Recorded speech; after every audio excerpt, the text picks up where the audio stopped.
guys, so there are really four basic elements of music. There's melody, which includes pitch and dynamics. Harmony, which includes the texture, so whether it's monophonic, polyphonic, or homophonic. Then there's rhythm, which includes things like beat, tempo, meter, duration, and I've also included form. And then finally, there's timbre. Now, it's possible to structure your improvisation around one of these elements. And indeed, doing so presents different approaches to improvisation. So very generally, some of the possible approaches to improvisation are as follows. You could base your improvisation on the musical element of melody. Now this could include improvising around the melody of the actual song, so just playing the song but with embellishments.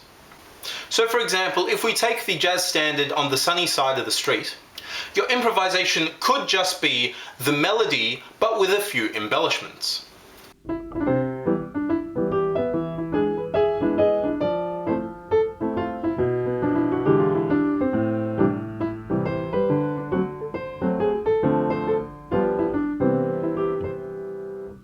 Now you could also base your improvisation around keys or scales, and this is called horizontal improvisation. So again, taking that same song, we could get something like this.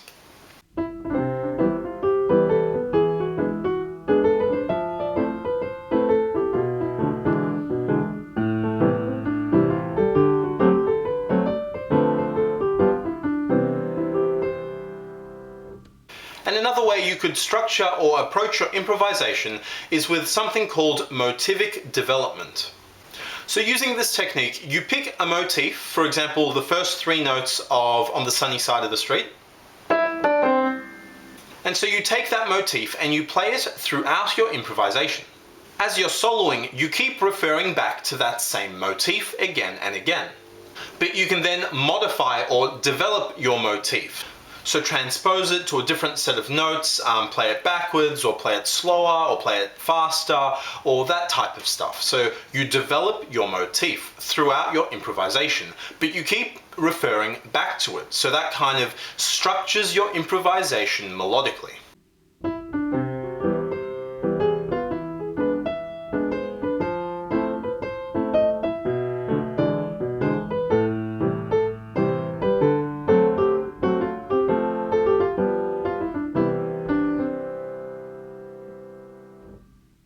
Another way to approach improvisation is by basing it on the harmony or vertical improvisation. So using this, you're effectively just restating the chord progression. And you do this by arpeggiating the chord or arpeggiating an alteration or a substitution of that chord, or arpeggiating it but kind of adding a couple passing notes in between, just to make it a bit more interesting, so you're not just playing arpeggios the whole way through your solo. So you can do a number of different things, but the point is that you're thinking in terms of chords and chord progressions, and the goal of your solo is simply to restate the chords.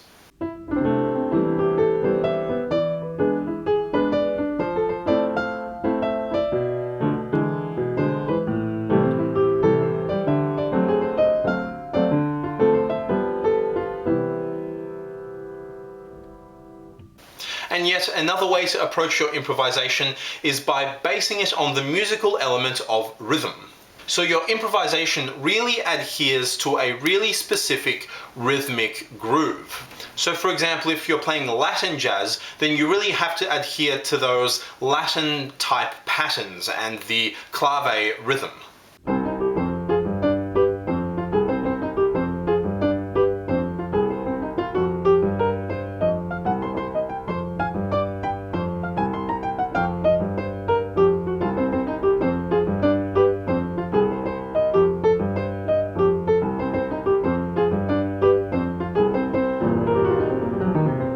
You could also structure or base your improvisation around the timbre you create. And so this was kind of the improvisation approach of free jazz, or at least John Coltrane's version of free jazz.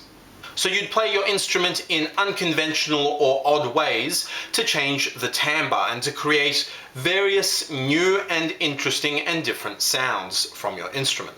So again, for example,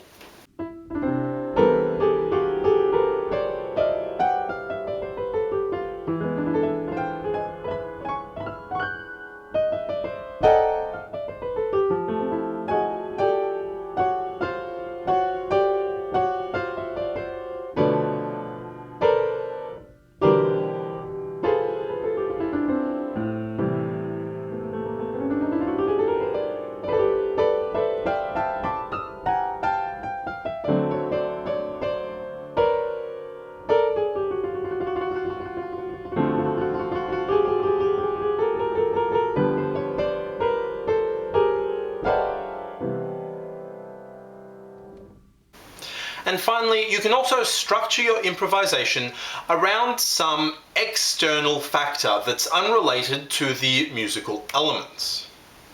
So then instead of thinking in terms of either scales or chords or even rhythm or timbre, you think in terms of, I want my improvisation to create a certain mood or emotion, or to paint a certain scene or picture or perception, or to comment on some kind of cultural or political event or current affair, or anything else really.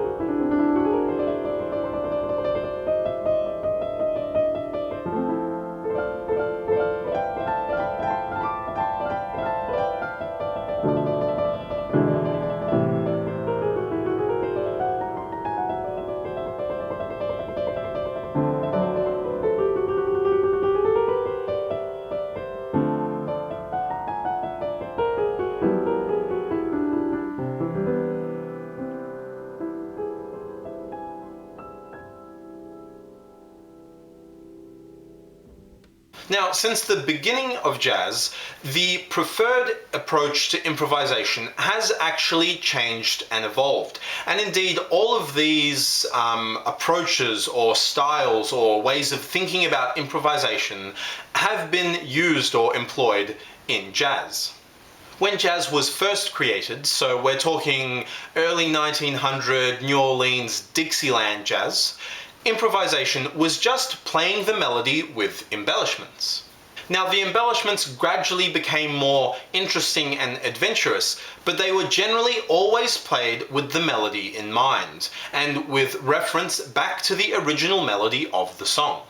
Then, during the swing era, the sax player Coleman Hawkins actually changed the way that jazz approached improvisation from a melody-based approach to a harmony-based approach, so a much more vertical improvisation. So instead of just embellishing the melody, he would create a new melody based on the song's harmony by arpeggiating the chords and also adding further chord alterations or substitutions to make the melody a bit more complex, so you're not just arpeggiating seventh chords, which is a little bit boring. This vertical approach was then further expanded upon by bebop, which largely abandoned the original melody of a song to create brand new melodies based on the chord progression. Then the arrival of modal jazz caused a shift from this vertical chord-based improvisation to horizontal scale-based improvisation. And at the same time, Sonny Rollins returned to using the melody within his improvisations. But instead of just embellishing the entire melody, he took fragments or phrases from the melody as a motif, and then developed them and changed them gradually, but constantly referred back to that particular motif. And of course, motifs don't necessarily need to be based on a melody. They can also just be made up on the spot and sort of taken from there and developed further. And actually, the use of motifs in improvisation is actually a widely used technique, or is widely used in jazz.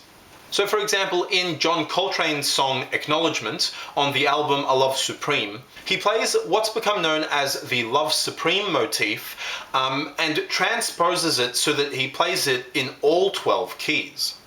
Or a technique often used by Miles Davis in a lot of his groups was that when a soloist finishes, the final phrase played by that soloist was then picked up by the next soloist as the opening phrase of his solo, and then used as a motif for that soloist's improvisation. So if the first soloist finishes with the phrase, then the next soloist that starts straight afterwards would start with the phrase and then go from there and use that as a motif and develop that. And also with the rise of free jazz and with people like Cecil Taylor, melodic motifs became increasingly important precisely because free jazz rejected harmony and so structured their improvisation around the melody or around motifs. Now, in some genres of jazz, the rhythm or the groove that you create is more important than any other element. For example, the thing that makes Latin jazz sound like Latin jazz is the rhythm, specifically the clave rhythm. So when improvising, it's incredibly important to remain true and to adhere to that clave rhythm. Otherwise, you're not improvising in a Latin jazz style. And so the rhythm of the notes that you play are more important than the actual notes or the pitches of the notes. And to a certain extent, this is also the case with any jazz that swings. If you're playing in a swing rhythm, your solo generally also needs to swing. Free jazz also caused musicians, notably John Coltrane, to experiment with the timbre of their instrument. So they would use things like false fingering or multiphonics or harmonics or microtones or creating noise rather than notes.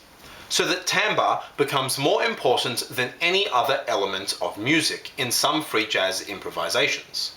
And finally, improvisation can be based on some external non-musical factor. For example, the song Peace by Ornette Coleman is about peace. The song Lonely Woman by Ornette Coleman is about a lonely woman. And the song Riot, which was recorded by the Miles Davis Second Great Quintet in the 1960s, is about the riots during the civil rights movement. And in fact, that song was actually recorded 2 days after the '67 Newark race riots, where 26 people were killed. So as you can see, over the history of jazz, the way musicians improvise and think about improvisation has changed. And so this has given rise to a number of what I call improvisational approaches, all of which you can employ in your own improvisations or solos today. Now, I should just stress again that this is just a way of thinking about improvisation, or a way of approaching your own improvisation. Every solo has to include all 4 elements of music. You have to use notes which will create some kind of melody. Those notes will interact with the chords and create some kind of harmony. The notes will be of some length of duration and therefore create some kind of rhythm. And they'll obviously be of some kind of timbre, right? Because that's unavoidable. You can't play a timbreless note. That's a contradiction in term. The fact that you're playing a note means the note sounds like something. And the combination of all of those elements will create some kind of mood or paint some kind of scene or picture or make some kind of reference, regardless of how subjective that mood or reference or painting or scene might be for each individual viewer or listener. So as a listener, you might not be able to tell what approach the soloist is using. A horizontal solo might sound the same as a vertical solo, which might sound the same as a motivic solo, which might sound the same as a solo based on a rhythmic groove.